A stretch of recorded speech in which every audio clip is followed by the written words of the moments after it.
Without any preambles today, this will be a short video as we will only cover one topic. The next longer one will probably be some deck tech about a good deck against Talzin and Kylo.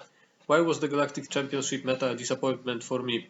First, it's two separate issues, the tournament meta and the tournament itself. As you know, I wasn't even there.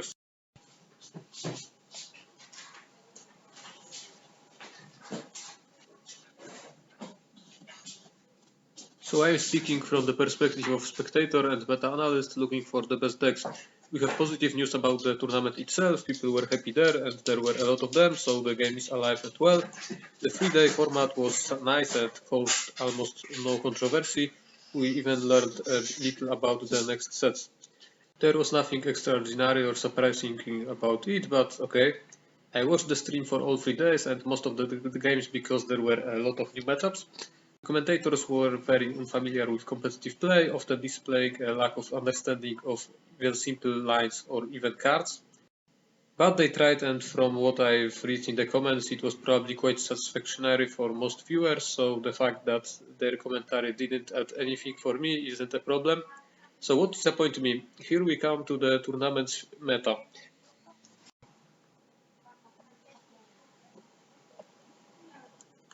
In my opinion, the most interesting battle would be only between the best players in the world, but also the best decks.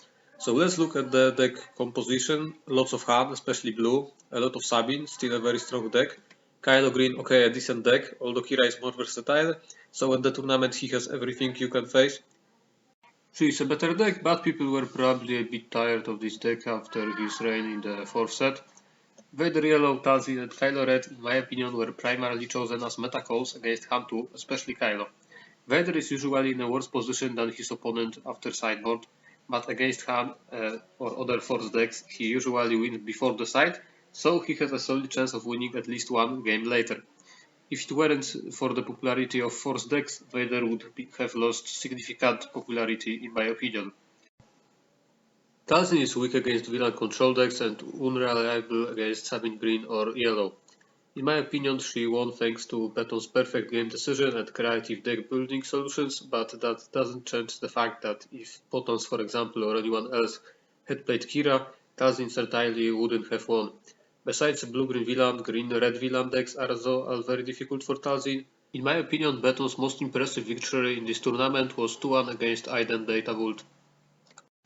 Kylo Tarkington, on the other hand, is a meta call that likely won't work in any other meta because people have seen Sabin play in this meta, and of course control decks will also destroy him most often because from their perspective he poses no other serious threats besides his deploy.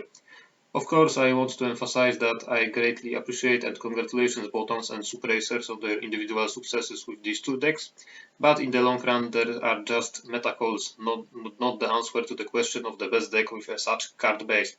But of course someone will ask, okay, but since Jarl claims there aren't the best decks, you will probably as usual suggesting Kira or Krennic, why didn't they win in Vegas?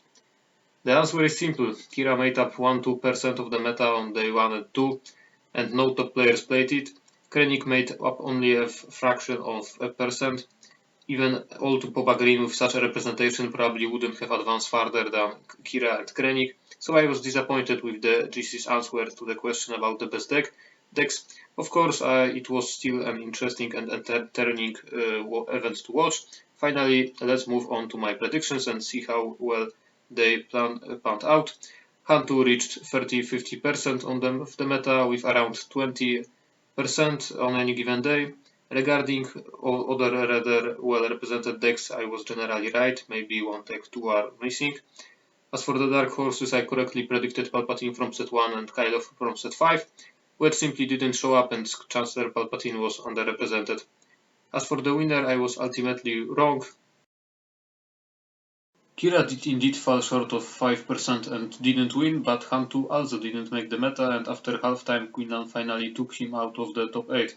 Regarding bans, I probably also correctly guessed that they wouldn't be there by the end of the set. My fantasy competition ranking turns out to be a bit off, but that's not a surprise since I don't know much about specific players, which I mentioned earlier in my predictions video. From today's perspective, I think if Wu had played Kira, he would have won the entire tournament without any major problems. And with that, I will leave you with a thought. See you in a week. Leave a like and subscribe. Bye.